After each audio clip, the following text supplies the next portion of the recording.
విస్తరి ముందేసి పస్తులు పెట్టావే, తీపి వస్తువు చుట్టూ తిరిగే ఈగని చేసావే.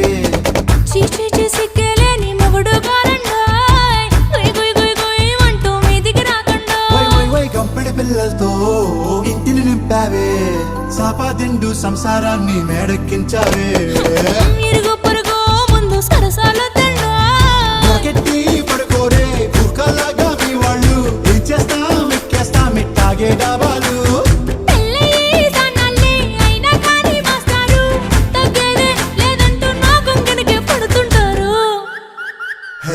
గోదారి గట్టు మీద రామసలకావే,